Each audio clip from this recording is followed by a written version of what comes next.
Before we go into weighing whether or not this type of outrage is good or is bad, we first really have to ground this debate as to what art serves to do for people in the first place.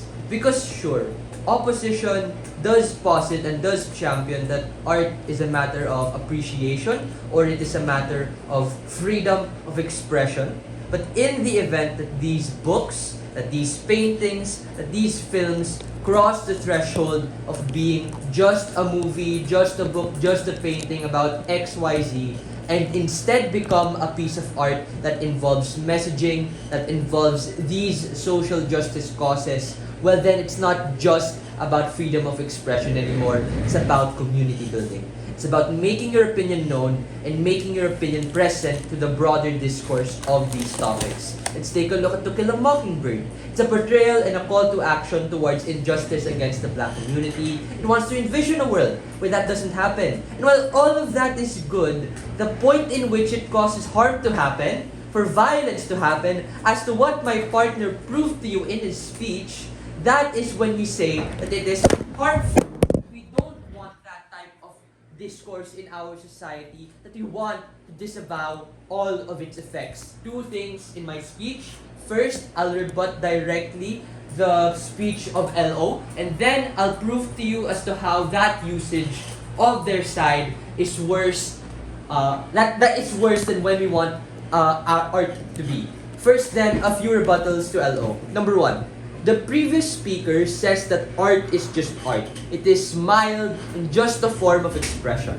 We tell you that that is untrue. We told you about a controversial book of the Unabomber Manifesto that incited bombings and terrorism against corporate America in the name of the environment. Even if these things do not forward violence, they are more divisive in nature as opposed to cooperative. That is literally within the motion itself, right? That it causes outrage among people. My partner already told you other more democratic ways of forwarding societal change that is still possible without the existence of these forms of art. Number two, the very fact that art is subjective is extremely dangerous. Why? Because people can use these forms of expression as a means of forwarding radical and toxic ideologies, just like in Mein Kampf that supports neo-Nazism, or Anders Breivik's book that justified his genocide against citizens of Norway. This shows the power of literature and the power of art and how these can be misconstructed in toxic ways to forward hostility.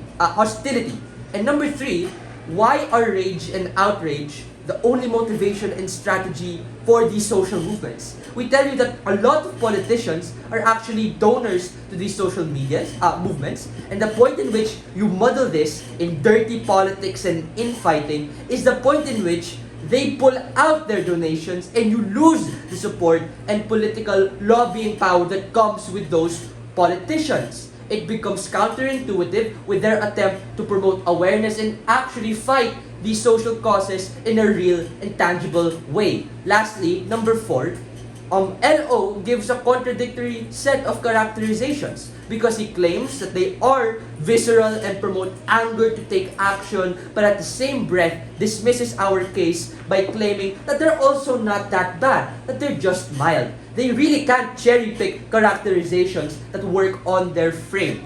Guys, pick a world in which you are operating in. Onwards to my argument. Why art that inspires outrage is used as a means to manipulate the general public. And this is where I want to bring back the case of my partner. Because he told you that the very nature of these specific pieces of art is to create division, is to create a rallying cry to turn to. And I really want to emphasize the subjective nature of social justice. Because guess what? Hitler was definitely a social activist for fascism when he wrote Mein Kampf. Or the director of Birth of a Nation was definitely a social activist in favoring white people and demonizing black people. Or as to my partner already mentioned, the Unabomber was definitely a social activist when he wrote his manifesto advocating for the bombings for the cause of the environment. what this form of art creates isn't good discourse at all. It creates the violence in the name of self-defense, in the name of retributive justice, in the name of, oh, they sinned against us first,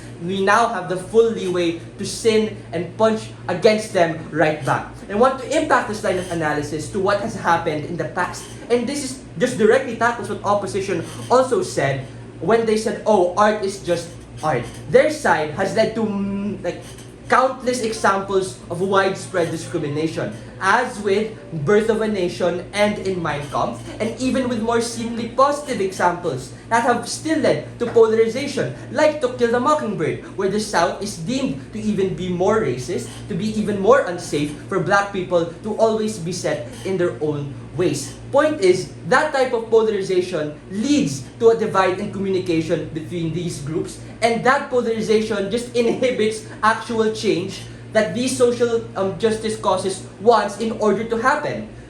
Finally, of course, it's really easy for opposition to misframe us and say, well, if you don't want that level of polarization, why should art even exist, right? And we tell you that, again, we're perfectly fine with having those types of art be right there in current discourse, but the point in which it does transfer over to actual, real harmful threats, that is why we say that it does more harm. Quickly, why does government win this debate? Number one, we tell you simply that the type of action that opposition champions is harmful. Note the burden of side government. We don't have to say that we want it banned. We don't even have to enact any type of legislation or action towards getting rid of these books and arts. As to what my partner told you, it's a value judgment debate. And we told you why the tendency of these artworks are going to turn to harm and why that is most pertinent in this debate, because it inhibits these social movements, these social organizations who fight for change, who fight for justice in order to be able to enact the type of change that they want. For all those reasons, proud.